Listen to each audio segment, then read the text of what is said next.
and I'm kind of going to shoot here. I'm talking legitimate full time.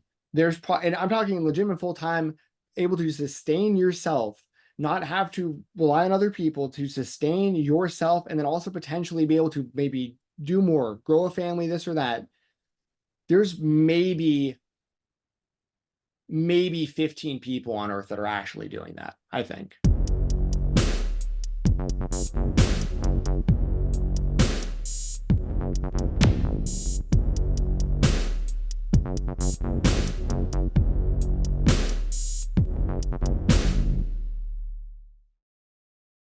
What's going on, guys? It's your boy, Tom Flourish, and stand back for another interview.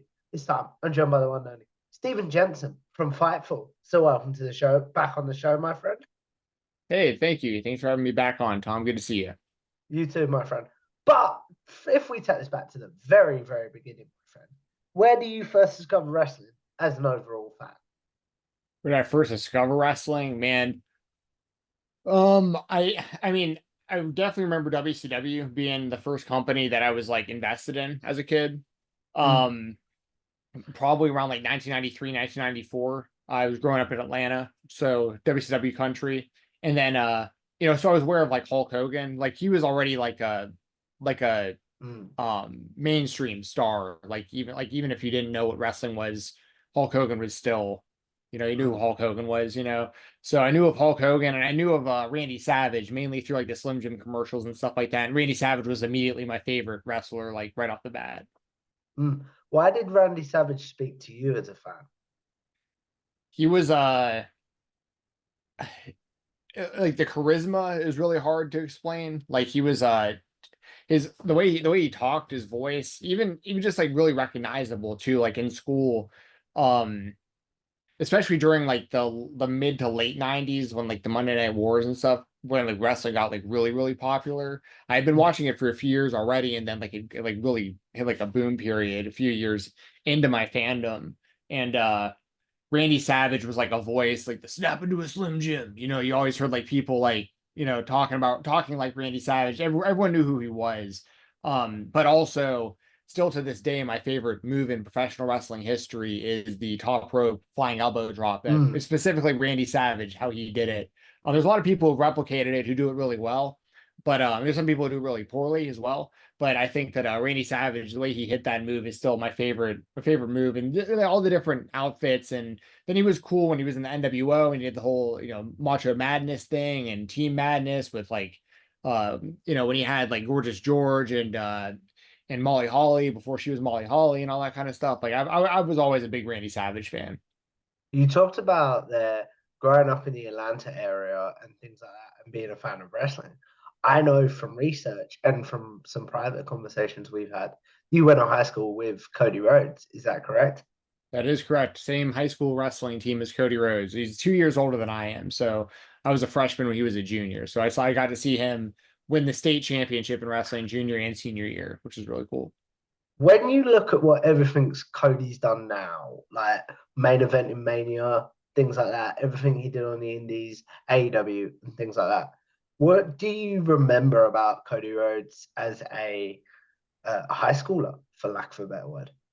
Um, so I could talk about this for a long time, but I've never seen anybody so dedicated to something as he was to amateur wrestling back then. Like, what I was doing would still be considered to be pretty. I mean, this what everyone on our team was doing was I'd consider to be pretty I don't know what the right word is. Like it was pretty intense for like a high school sport. Like Yeah. the practices were really, really hard. We had to do weightlifting classes and stuff that like weren't even a part of the wrestling. Like we were doing, but Cody was on a whole other level where he was like waking up before school, running like a few miles. Then he'd like come in, probably do weightlifting before class even started. Then we had this wrestling class that our Coach Day set up for us. That was basically just for our whole team to get together and basically have a period off. But sometimes we'd always play this game. We called it the ball game, which was this big medicine ball that you like threw at Mm. each other, and like it's hard to explain, but we would play that, but it was also like getting a workout in because we're like heaving this giant medicine ball around for the game, and then we'd also practice wrestling. Cody would run and weight lift, and then we'd have our actual wrestling practices. And he was on like a really strict diet also, only eating like probably like chicken and that kind of stuff for the most of the season. And that was just every single day is what I'm describing for him. Like this is what he would do every single day. And on top of that, having to be the best actual wrestler, out there. He was undefeated his junior year, didn't lose to one person. And then his senior year, he lost to one guy pretty early on, and then wound up actually beating him in the state finals to avenge that loss. So that's and also on top of that, Cody he's just a really nice guy. He was a thespian in college or in high school, which is a term for you're like in like the drama club. Like he would do like the Yeah, school the school plays and stuff like that too. So you could even tell back then that like, and then other stuff that I got to see that nobody else really got to see was over like the summers they would bring.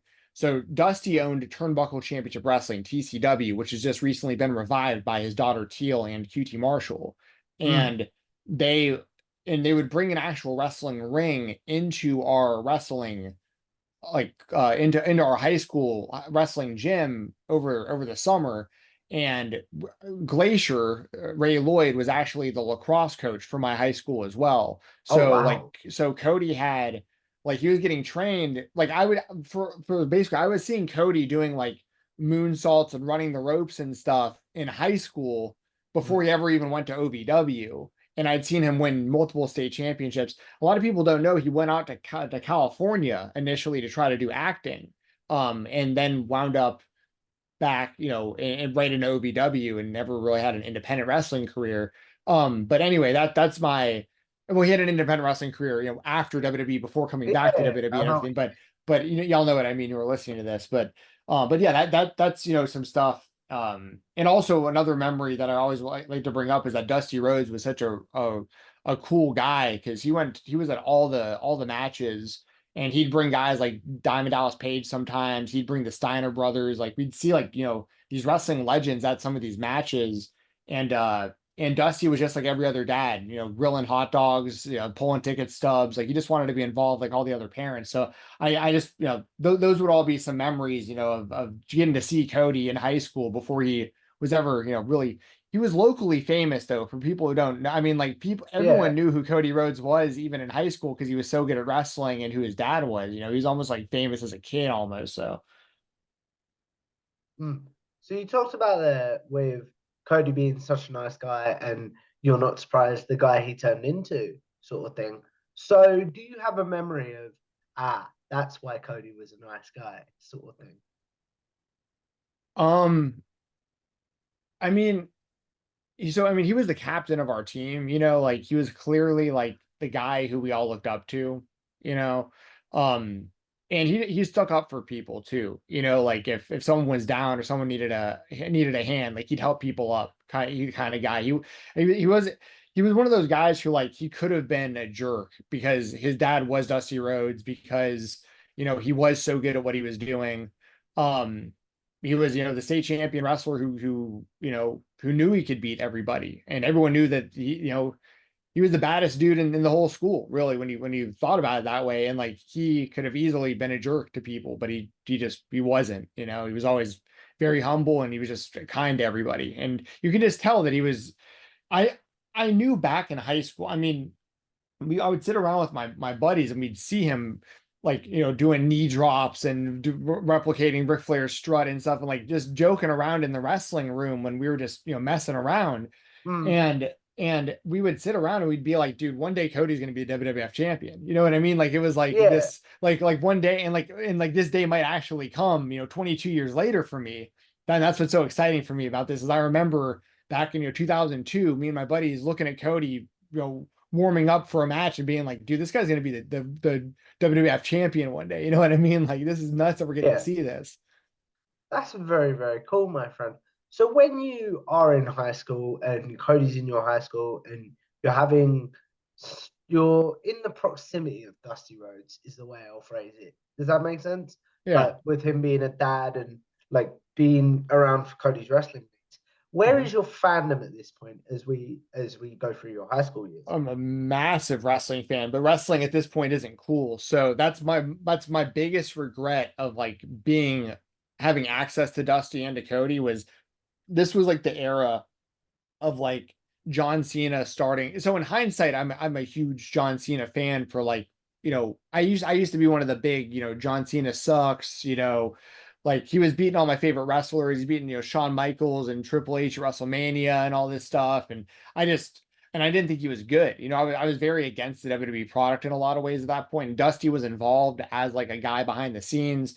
And I remember I think I even said to him at one point, I was like, I don't like John Cena. I think I even told him, I was like, I just don't like, just like stop doing this John Cena stuff. You know what I mean? But in hindsight, I wish I would have known how much Cody, like I knew he loved it, but he didn't really put it out there that much either. Like he wasn't walking around like always talking about pro wrestling back then. If I would have known he was as invested as he was back then, I would have probably approached him more about it, and I especially would have approached Dusty more about it. But at the time, it just wasn't cool to be. This is Mm. post Attitude Era. This is like Brock Lesnar, Kurt Angle, or kind of like and John Cena is starting to become the top guy, Yeah. and it was just and it's wild because I've got to see Cody wrestle most of these guys now, like that we were watching when he was in high school, that were around back then and stuff. So, but yeah, no, that's really, but my fandom. I was always a huge wrestling fan, but at this time, I would have been more like A really closet getting into wrestling like fan? what's that? A closet wrestling fan? Like Yeah, yeah, hiding your that fandom? Yeah, that for sure. I mean, I think most people were then, but that for sure. But also I was becoming like a big TNA fan back then Yeah. too. It was just that was more the style of like what I was starting to like and the wrestlers I was liking because I wasn't loving what's happening on the WWE TV, and I wasn't ever like hitting up Cody like, hey, what do you think about TNA? I had no idea if he even had any idea what I would be talking about. You know what I mean? So. Mm. So what was it about TNA that made you be like, this is the promotion for me at that time? Well, that time the it was like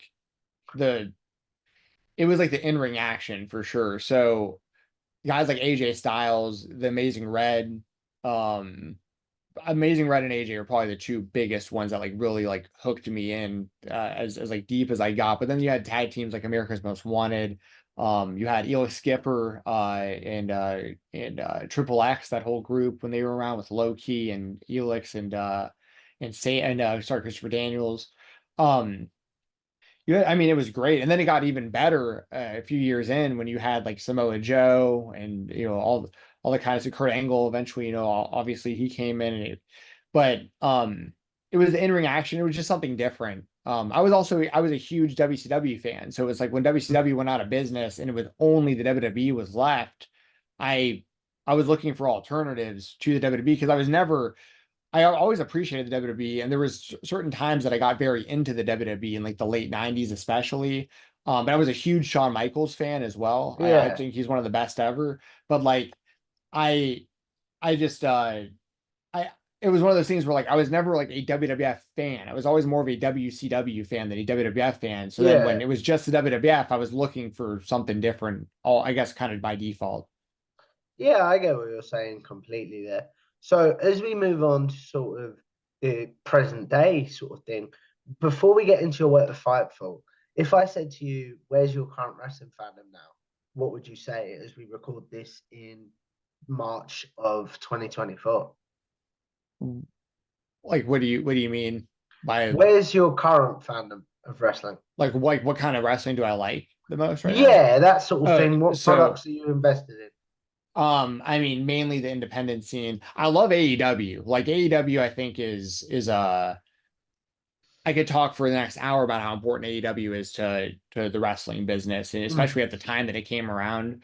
Um but I also want to give credit. I think the WWE is the best it's been in like a decade right now. Like I think WWE is, especially if they wind up going all the way with Cody and putting the title on him at WrestleMania. Like, and then it gets even better at that point because him as the babyface world champion, they haven't had something like that really since Cena for like the kids, yeah, and Cody is a better version in a lot of ways, in my opinion, than Cena because I think he's better in the ring. I think he's more relatable in a lot of ways. So anyway, that's like the mainstream stuff, but no, mainly, I mean, if you had like a gun to my head right now and you're like, what's your favorite wrestling company on like a consistent basis, I would say GCW, Game Changer Wrestling is my probably my Yeah. favorite company overall right now. But I mean, tonight alone I'll be watching GCW. They've got a show tonight live on Triller TV Plus. I'll be watching IWS. They got unsanctioned, uneffing sanctioned their 25th anniversary. That's going to be on Triller TV Plus. And I'll be watching SCI Rumble. That's on IWTV. I'll be watching all those shows tonight, you know, and those are three top tier independent shows. I'd be watching New South's Hoss tournament too if it was running live, but it's they're taping, then running later on IWTV. But I mean I and then of course I've been doing the Weekender podcast on Fightful Select for over 5 years, and that's covering indie wrestling. So that's my favorite stuff is the indie scene for sure. You talked about the weekend, the podcast there. So that's a beautiful segue, my friend. How did you first join Fightful and things like that? I've, so the basically probably the shortest way to explain that would be I started a podcast. Well, I did a radio show like forever ago when I was in college. It was an MMA show. That was the first thing I ever did that was like anything in this realm at all. It's called the Big and Nasty MMA Show, and it was on 91.9 The Buzz in Statesboro, Georgia. Shout out Georgia Southern University. But I did a radio show there because my friend Daniel Sowerson, who went on to do broadcasting for the New Orleans Pelicans and the the Orlando Magic for the Hmm. NBA. He's a lifelong friend of mine, and he got me this cool college gig back in the day, and I liked doing the show. And then years later, when podcasting became more and more kind of like attainable, this would have been like 2016 or 17, something like that. I for years had been really into like the Joe Rogan podcast and stuff like that. And I was like, there's no reason for me not to be able to figure out how to do podcasting. Like the technology is there. I know how to use the internet. I'll be able to figure this out. And I started recording just on like an old iPhone, just using the voice memos and stuff like that. Even the early interviews that I was doing, I was literally taking I because this is before you could do Zoom or Skype or any of these kind. I mean, Skype existed, but it was really hard to figure out how to set all the stuff up to do the recordings. And um Streamlabs was definitely not around and all that, and Yeah. OBS wasn't even. And anyway, I basically got to the point where like I was taking in my cell phone that I had like actual service on, and like I'd call like I through Twitter, I just started like hitting up like wrestlers and MMA fighters, and some people actually answered. And I would like give them a call. We'd schedule something. I take one phone in one hand and like take another phone that just didn't have service. That just had like the voice memos running, and I just put them Hmm. next to each other. So just like the audio was getting picked up because I didn't know how to record anything. And I would just do that. And basically that's how I started doing interviews and started doing the Fight Talk podcast. That got me into around in a roundabout way, I wound up working for MMA On Point. There's a YouTube channel that it just started at the time. It had maybe like 10,000 subscribers. It has over 1 million now. And when I was working with them, it was just like I lived near the guy who ran the channel. Really lucky logistically that I could like work with them, and they were looking for extra help because the channel was just getting started. And I got in as like their social media manager, and I started video editing for them. Um, and through that, I wound up learning how to use OBS, which was like kind of it's a broadcasting software that people can still use, but stuff like StreamYard has just made it way easier Yeah. to do that. But I learned how to use OBS really through MMA On Point because I was producing their live shows that they were doing. So they taught me basically how to use that, and I kind of figured it out on my own too, did some Twitch streaming and stuff. Anyway, the reason I bring all of this up and the reason it's important to know the lead up to this is because I was with MMA On Point. This is years ago. This is like once again 2016 or so, 2000, well maybe 2017, something like this. Sean Ross Sapp at that time was doing a lot more MMA content on Fightful, and Hmm. he was doing UFC post show reviews. Like right after a big UFC would end, he would come on and talk about the fights.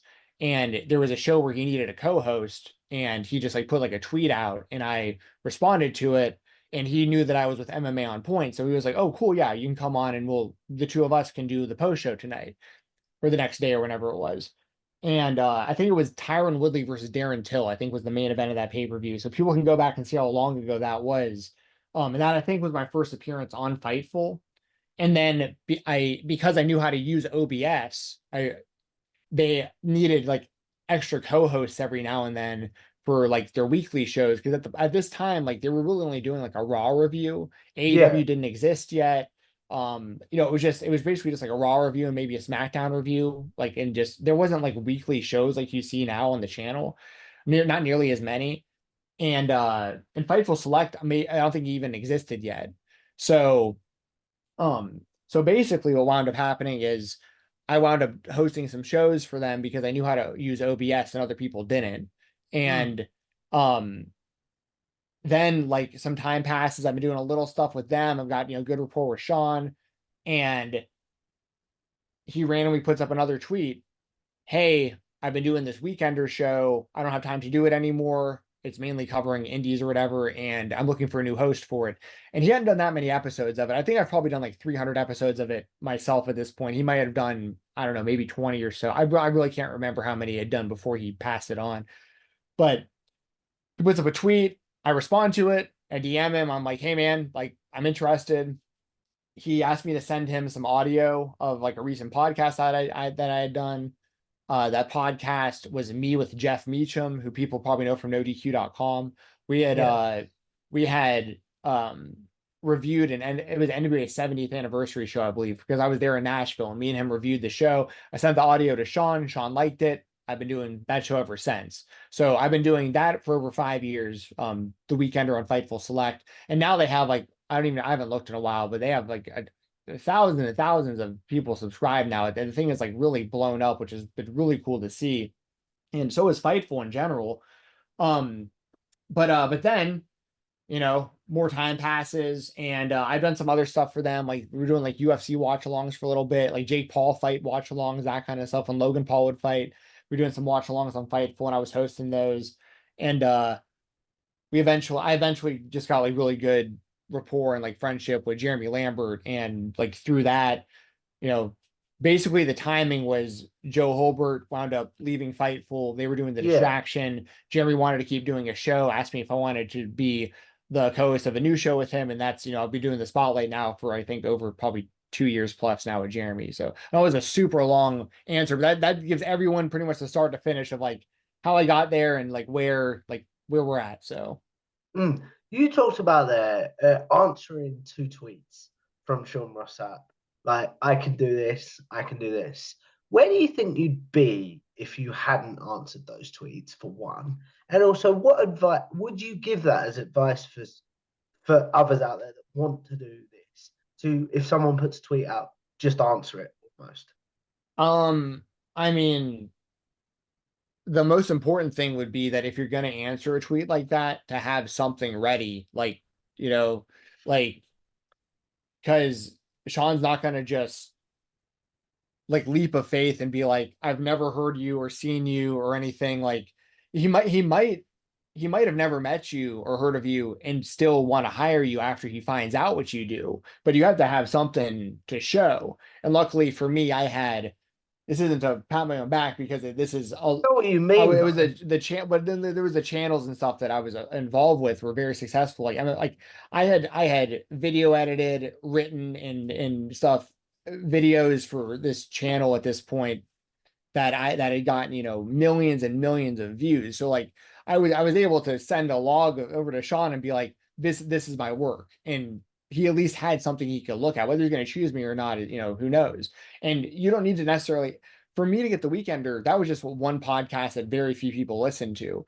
And then to like, I guess for more opportunities, once he was looking for more stuff, I let him know like, hey, I can video edit, I can do this, I can do this, just so he knows like if there's a spot opened or if something interesting comes around, he can reach out to me, and it's something I can probably do. So I would say like, people should take opportunities, like, the accessibility of like being able to reach someone like Sean, who in my opinion, is the best person, honestly, in the world that does what he does with like I the would agree. reporting and everything of, and he I'm not saying that because I work with him and he's like a friend of mine. Like he legitimately, I don't think it's even arguable that he's the most accurate, the most consistent out there with what he's doing. And, you know, for him to put his reputation along with that, like he's not going to just hire anyone who says, hey, I want to work for Fightful. Okay, oh, cool. Well, like, what have you done? What can you show me? And then if he likes it, maybe you can. But like, you gotta be prepared, like for when that moment comes around. You know what I mean? 100%, my friend. So you also brought up the great man that is Jeremy Lambert and the fact that you two developed the chemistry and a friendship off screen before you started the spotlight.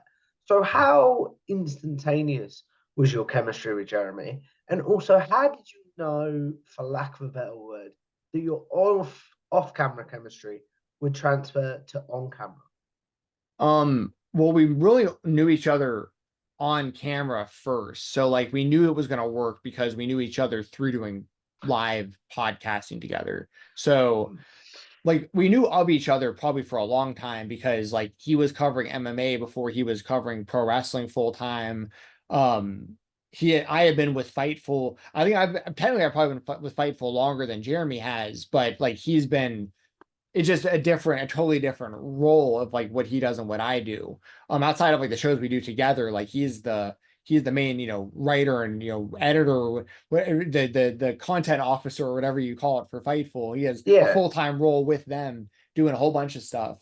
And he's underrated for what he does, the amount of work he does and the headlines he comes up with. So Jeremy's not gonna like hearing me put him over because like it's gonna be cringe to him, but I'm very fortunate. I'm very thankful for like to be his friend and that he wants to do it. Well, let me put it this way: if he didn't want to do the show, the spotlight wouldn't exist straight up because like yeah. it's up to him whether it's both of our show 50-50. But like at the end of the day, he could pull the plug on it and there's nothing I'd be able to do about it. You know what I mean? Like it's ultimately his decision. Um, that said, we hit it off mainly because we're the same age. We are both lifelong fans of a lot of the same stuff. I know when he's trolling me, and he knows when we're on the same page when it comes to our conversations.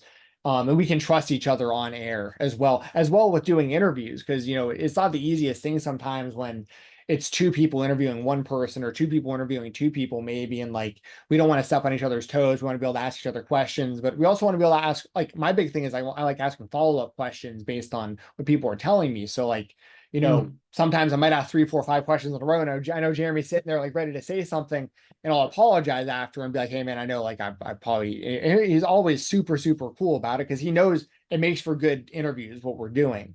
Um, but like we really hit it off by doing it was like non-wrestling podcasting and stuff. Like Fightful was doing a bunch of random like Mighty Ducks reviews and like that kind of stuff. And him and Joe. I see this thing. I love Joe Holbert as well. I'm a humongous fan of his, and I love being his friend. Like so the three of us I think really hit it up. And then Joel Pearl as well as someone who really like kind of I don't know what the right word is. He kind of like made it in with that all with us as well. Like it's not that it was like us to begin with, but Joel kind of like he like started really, really dedicating himself to it during the pandemic and like has really, really done a great job and like keeps getting better and better opportunities and keeps getting better at what he's doing too. So it's like Joel is someone else I wanted to bring up as well. Like I think kind of the group of like me, Joel, and Jeremy, because obviously the two of them do In the Weeds together. I think the three of us, I think, kind of all complement each other really well. And then me and Joel do TNA reviews together for the pay-per-views. You know what I mean? So like Yeah, it's kind of a little group of us, kind of like a team. That's how I look at it at least. you brought up the team of you, Joel, and Jeremy, but who is some people, maybe not within Fightful, or maybe within Fightful, that you're like, I'd like to work with them. I think that would be cool. They could be within wrestling media and things like that.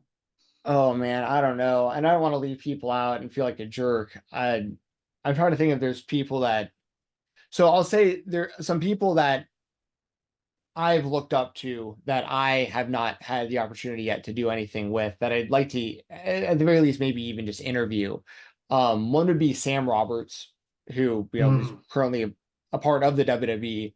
But I've been a fan of his since he was an intern on the Opie and Anthony radio show forever ago. I mean, like before, I mean, and his wrestling podcast for the time that he was doing it, and also shout out to Katie Linendahl. People don't bring her up. There was this little era, the two of them doing their show that was really good. Sam used to interview a lot of it. He still interviews wrestlers, but he used to be one of the few people that was like interviewing guys like Adam Cole and stuff, like when they were, on the indie scene, and who had like a big voice because Sam is also he's still currently on Sirius XM with Jim Norton, and like he's one of the top broadcasters in the world. So and we also agree and disagree on a lot of like 90s like pop culture stuff. That'd be a lot of fun to talk about. Like he's trashed he claims that the Big Green is better than Little Big League, and I strongly disagree with that statement. So like there's a lot of stuff that me and Sam could talk about that I think would make for a fun conversation.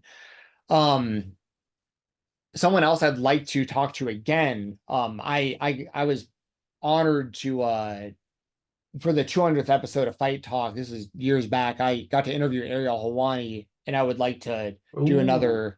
I'd like to do something with him again in the future for sure. He's similar to Sam, but on an even bigger scale. Like what he did for MMA journalism and broadcasting is Ariel's a legitimate pioneer. I watched his interview with Kurt Angle back in like 2006, back when I was in like college. I mean, it might have been like 2008 maybe.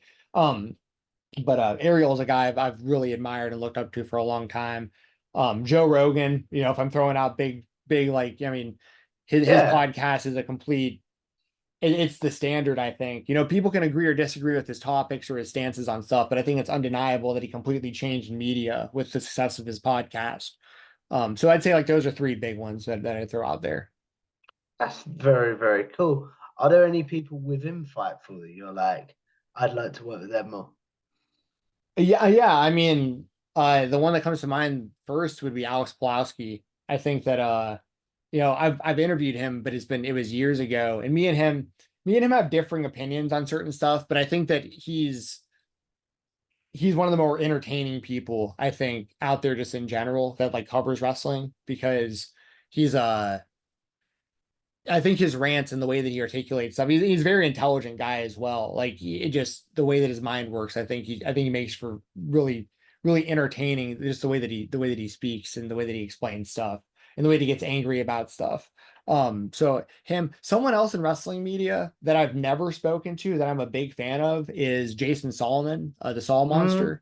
I like him a lot. I've been a fan of his for a long time, and we've been in kind of the same little like almost circle for a long time because we're both sponsored or endorsed or whatever by WrestleRumble.com and have been for a really long time. And Jason, just for whatever reason, me and him have never. This actually reminded me, I should try to reach out to him to interview him sometime soon. Like he I think he does a really, really, really good job. And he's been in this game for like over a decade. He was doing like audio only podcasting back in like the early 2000s, from what I remember.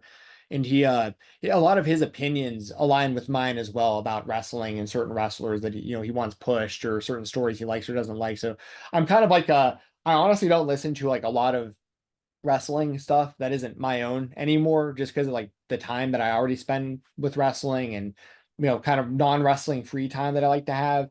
But I'm kind of like a closet listener of the Saw Monster. I yeah. listen to him pretty often. He's been on my show, so I can guarantee he'll do your show, man, because he did my little show. Do you know what I mean?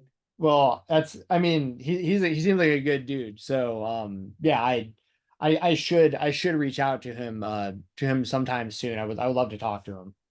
That's very, very cool. You talk about the non-wrestling downtime and things like that. So, do you? How do I phrase this question? Um, when it comes to wrestling, are you someone that's like, this is part of my job now, and can't watch it for fun, if that makes sense? Um, so I'm in like a really fortunate position with what I do at Fightful because there's nothing I really have to watch or cover that I wouldn't have already been interested in watching. Mainly because of the independent scene. I mean, the Weekender podcast is literally what independent shows I want to watch and cover. Like Sean, there's the Sean or nobody else. I mean, Jimmy Van, the owner of the site, the majority owner, I guess you should say, because Sean's like an owner now too. But Jimmy, I've had like hardly any conversations ever with Jimmy. We've never even like spoken like this before. Like we like we text every now and then about something or other that has to do with Fightful, and it's always positive. But even Jimmy, like he's never once been like, hey, I want you to do this or that different. I want you to cover this or that. You can't say this or that. Like it's always been, you know, and they don't give me like a timeline. I've just kind of made it to where the show's usually about an hour long, but you know, it's been completely up to me. So like for instance, tomorrow I'll record the next show and um, there's gonna be the regular stuff that, I probably a full transparency, I probably wouldn't watch, NWA Power every week if I wasn't covering it for the weekender. Hmm. I might not watch NXT Level Up every week. There's certain independent shows that like I may not have checked out, but I just know that like there's enough big names on it that like I should watch it and cover it. But 95% of what I'm probably even closer to 99% of what I'm covering on the weekender is stuff that I'm already watching or was interested in watching. So I'm lucky in that sense for sure. You also talked about their like downtime and things like that, and maybe you wouldn't watch certain wrestling in your downtime. So, how do you deal with burnout in the sense of you might have watched too much wrestling, you might have done too many podcasts? How do you Yeah. make sure you're still a wrestling fan, and how do you get yourself in that zone to podcast if you're gonna podcast? So the really only the main reason that I would experience any kind of burnout and why I don't do like a ton of like this type of stuff. Like I'm happy to come on your show, Tom, because like, we're friends. I appreciate you asking me, and I'm always happy to come on and catch up with you. But I get asked like fairly often to do this kind of stuff, and a lot of time I'm just like maybe later, just because it's just honestly the main reason is because my shoot job, I'm working between usually 45 hours, about 45 hours usually about a week, talking on a phone. Like so my voice is shot. I'm just tired. I'm exhausted. I'm just kind of not wanting to talk to people. But the stuff that I like talking about is professional wrestling. So it's like a lot of the time when y'all are hearing interviews on the spotlight that me and Jeremy are recording, it's usually I've been talking on a phone for 9 or 10 hours and then immediately coming over to this other laptop, hitting the record button and talking, and interviewing a wrestler right after that. Um, what's good is that I just recently got a promotion and that's not going to be the case anymore, but I'll be switching over to doing everything through email soon, which is going Congratulations. to thank you.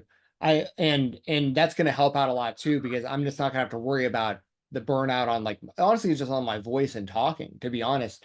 Um if I if there have been times in my life where I've been like full time doing, you know, video editing, podcasting, all that kind of stuff, and it's a grind, and it's the kind of grind that I don't really wish on anybody unless you want to, depends on what your goals are. I got tired of only making a certain amount of money and the money being not predictable enough. And I wanted my own place and to, be able to afford this or that. The stuff behind me. I spend most of my money on like wrestling memorabilia anyways, to be honest. Hmm. But like, um, but my whole point with all that is like if I was just covering wrestling, I think it's hilarious when people complain about burnout on wrestling, that like that their job is to cover professional wrestling.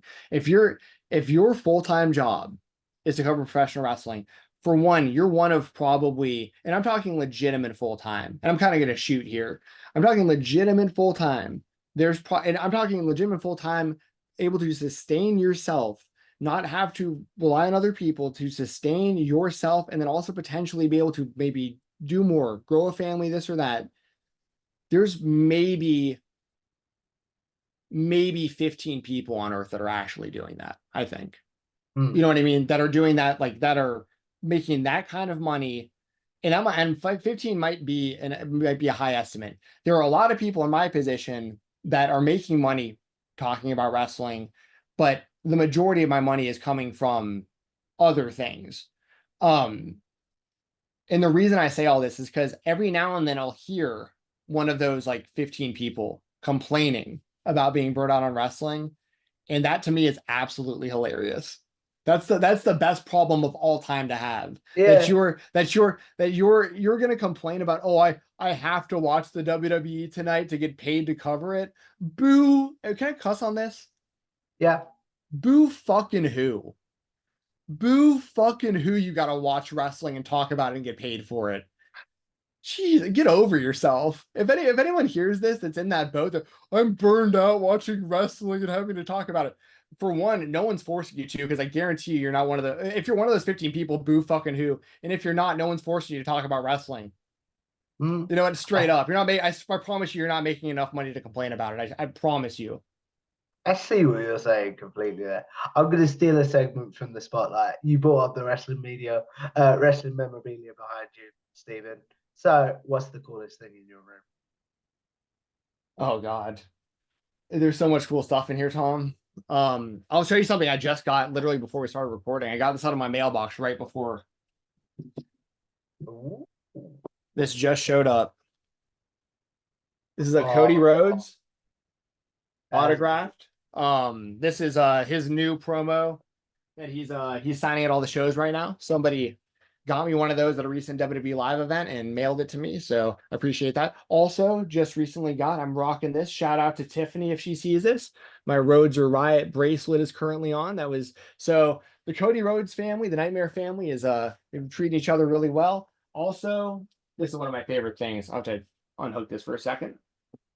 Oh,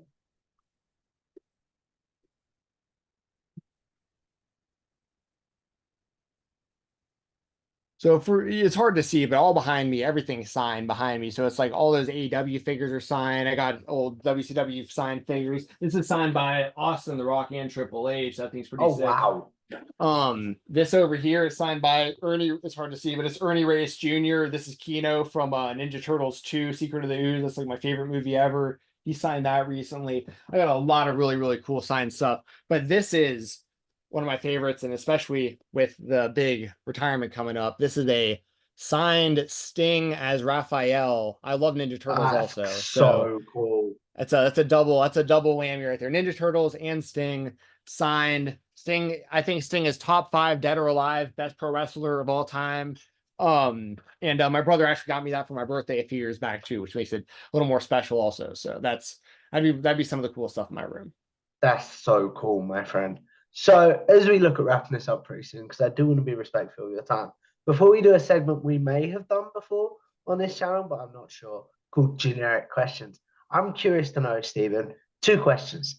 One, do you view your career, or whatever you want to call it, career as a success at Fightful and things like that? And also, if it was to end tomorrow and you decided to step away, what would you want your legacy as a content creator to be? Um, I guess for the first part, I guess success wise, yeah. I mean, honestly, the way that I look at this kind of stuff is like, once again, I've already talked about how the whole full-time thing, that's what it all boils down to, is like, how much money do you have to make doing something like this?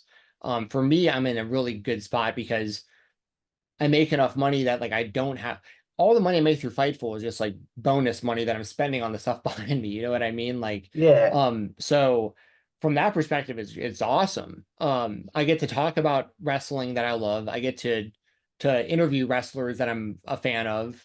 I get to help give voices to independent wrestlers that a lot of them haven't ever been interviewed before, or maybe Fightful is the biggest platform they've been interviewed on, and a lot of them are really, really appreciative, and I reciprocate that appreciation, because without them wanting to come on my show, I don't have anyone to interview. I really appreciate that they even want to come and talk to me and Jeremy, and so many of them are so willing to spend their time doing that. So all that, I'm very fortunate. I consider what I'm doing to be really the sweet spot in all of this. Really, the only better position would be if someone were to say, "Hey, you're going to make," and they handed me an offer that said, the amount of money is this much, and you can only talk about wrestling full time from now on. If the number was high enough, I would absolutely drop what Mm. I'm doing and cover wrestling full time. But once again, I think the amount of people actually doing that for the amount of money that I would need to do that is very, very small amount of people in the world.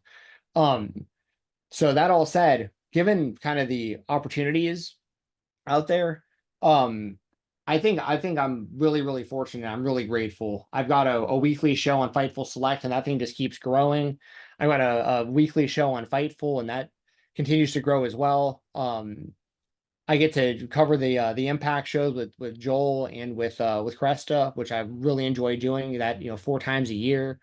Um, I get when I go to GCW shows, I dap up the wrestlers and they want to talk to me out the live at the shows and stuff. You know what I mean? Like I and the reason that all this is so important isn't because of really the money and stuff. It's because the most important thing to me is like if like 8 or like 10-year-old Steven Jensen could look at me right now, he would be like really happy, I think.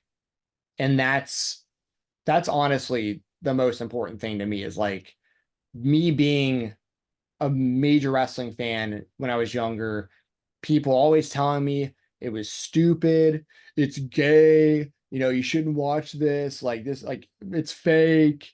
Having to hear that my whole life over and over and over and just sticking with it because I loved it and being like, one day it's gonna pay off. Like knowing all this stuff about this fake, weird entertainment sport hybrid thing, like this will all pay off eventually. Like knowing all these weird facts and I used to read all the wrestling books and all the autobiographies, and I was so immersed in it, and it just feels like that actually did pay off to some degree because I get to do the stuff that I'm doing with Fightful. So from all that perspective, I would say that what I'm doing, I consider it to be very successful because I'm in a great spot mentally and everything with it.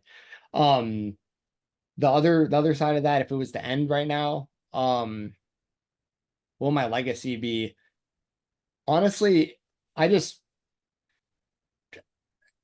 more than anything else, I would want people to just remember me as somebody who tried to help independent wrestling. That would be, and it might sound like arrogant a little bit to like say that I'm helping independent wrestling, but the amount of wrestlers that me and Jeremy have interviewed that like later on have said like, man, that interview actually got me some bookings because like some people didn't know about me beforehand or just like, hey man, like people reaching out and going, hey man, like do you guys have any spots open? Like I'm trying to get an interview and like you guys, I've been watching your interviews with other wrestlers and like you're Mm. like, are you looking for anyone to interview? And like I love when that kind of stuff happens. It means that we're doing something right, that it's mutually beneficial, that I'm not wasting people's time.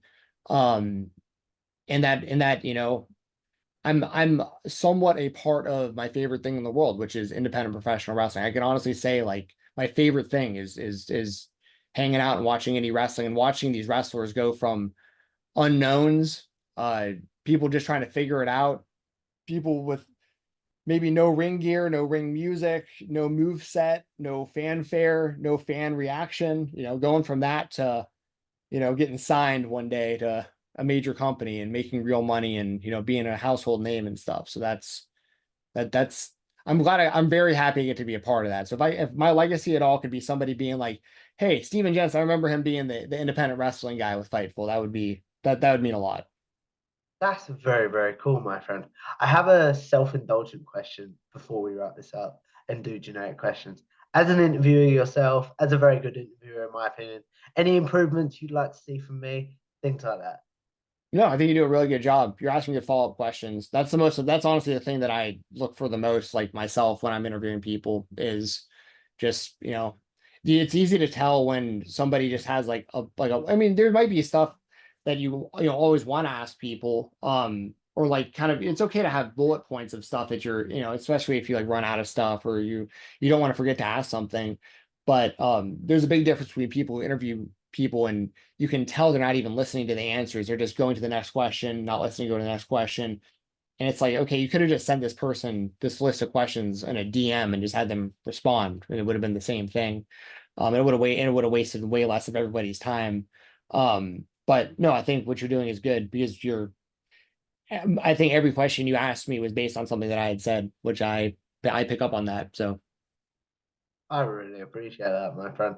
So, as we wrap this up, Stephen, because believe it or not, we've been going almost an hour, and I do want to be respectful of your time. We're going to do a segment that I call generic questions.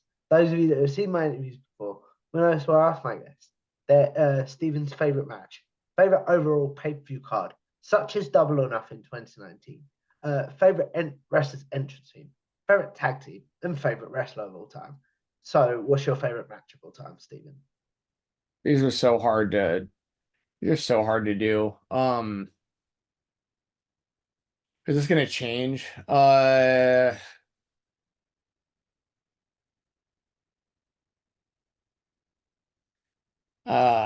know this is great. This is great dead air here. I legitimately like. mm, it depends because it changes so much depending on like this answer has changed year after year after year after year. Um, I don't know. I don't know. I'll circle back to that one. Let me think about that one for a second. Okay, favorite pay-per-view card. And this is another tough one because I'm really bad at remembering the pay-per-view cards. My favorite pay-per-view, we'll just say it was the one, especially in recent memory. The AEW pay-per-view, was it All Out, the one where Danielson and Adam Cole both debuted at the Yep, end? All Out Yeah. 2021. Yeah, that was a great pay-per-view. I'll just say that one. Why does that one speak to you? Those two, and all the matches were bangers also. But those Uh, debuts were huge too for the company. favorite wrestler's entrance theme. Currently, it's Kingdom and be Downstate rather by yeah, that's The Cody's Cody Rhodes. music. But Yeah. all time, it's a tough one too. That one changes a lot. I mean, I'm a sucker for just like the classic NWO, like the OG NWO theme song. I've always loved that. What about your favorite tag team? This one changes to current day, the Young Bucks. But I would say all time, maybe the Young Bucks too. But honorable mention of Harlem Heat. They're always way up there on my list. Mm, very, very cool. What about your favorite? And then I ask you your favorite match again, what about your favorite overall wrestler? Well, I mean, at this point, I mean, it's the American Nightmare, Cody Rhodes. But if I had like a list of my favorites, it would be Cody. Chris Jericho is always going to be way up there. Sting's way up there. Randy Savage is always going to be way up there. Prime Shawn Michaels. Even after his return, Shawn Michaels was incredible. So, but I'd say, I mean, if at this point, if someone were to say, yeah, who's your favorite wrestler, I'd have to say Cody Rhodes. We Then my talked favorite about match, man, I don't know. Wait, sorry, what was that? just quickly. We talked about your high school years with Cody and things like that. But why is he now your favorite wrestler? I mean, look at what he's doing right now. He's the next. I mean, the WWE's been looking for. They've always had for like forever. They had Hulk Hogan as their top white meat baby face. He was the say your prayers, eat your vitamins, guy there for the kids. Then you had later on the times changed. You had Stone Cold Steve Austin, who was like that guy, but it was in a different way. It was the finger to your boss, the anti-authority, the pops he got for those few years. I mean, just nothing like that ever since really. And then they were trying to go with Brock, and then he left, and then you had John Cena, and John Cena wound up becoming, in my opinion, the GOAT of WWE. For like the longevity he had as that top guy for so long in the face of that company, all the traveling he did, all the make-a-wishes and all that stuff. Like, so you always had that, but after that, like they'd been trying to make that Roman Reigns and it wasn't working. It's working great now with him as a heel in like a totally different way, but they were trying to make Roman Reigns the next good guy, top babyface, next John Cena, and it just wasn't working. And Cody is clearly that guy. Like Cody wants to do the make-a-wishes. He stays after the shows and he Mm, hugs the fans and he signs the autographs and he kisses the babies, and it's like he's like this is exactly who they've been looking for. It just took Cody quitting the company, hitting the indies, starting AEW, and then coming back for them to realize he's been this guy the whole time. But we're at where we're at now. So and then on top of that, I think he has great matches. I mean, one of my favorite matches ever. I mean, since we were going to talk about it, I mean, Cody versus Dustin, like Yep. that was incredible. Obviously, my favorite moment in wrestling history might be Cody hitting the throne, with the Ah, sledgehammer. I started crying when that happened. I was tears of joy. I couldn't believe what I was seeing. Um, and honestly, like favorite match, this is gonna be a really weird one. I may have talked about this on the last time we were on here, but one of my favorite matches ever. It's not a great technical match, but it's one of my favorite memories ever as a fan. Was Lex Luger defeating Hulk Hogan on WCW Nitro for the WCW Championship, and he made Hollywood Hogan tap out to the torture rack at the end of the match, and ooh, the whole WCW locker room came out and like celebrated with him, and this was like peak NWO. Like as a kid, I did not think that Hulk Hogan was beatable at this time, and Luger actually beat him. And I was watching the match with my friend, and I still remember exactly where I was and how happy we were to see Lex Luger finally get a win over the NWO because they were the bad guys and Lex Luger was the good guy. And Lex Luger and Sting were friends, and we were Sting fans. So like, not the best technical match, but one of my favorite memories ever would have been because of that match for sure. that's very, very cool, my friend. So as we look at wrapping this up, Stephen, obviously I just want to say thank you for a great conversation. Thank you for coming back on the show. But the question I end this show on now is I believe as content creators, people with even just people with social media, we're all sort of gonna live forever in some sort of very, very weird way, if you think about the word. Mm-hmm. So what is one piece of content you're like, I'd like to be remembered for that? Then what is one that you're like, yuck, please forget about Yuck, please forget about it would probably be some of my like early interviews for Fight Talk, just because I've gotten way more comfortable interviewing people.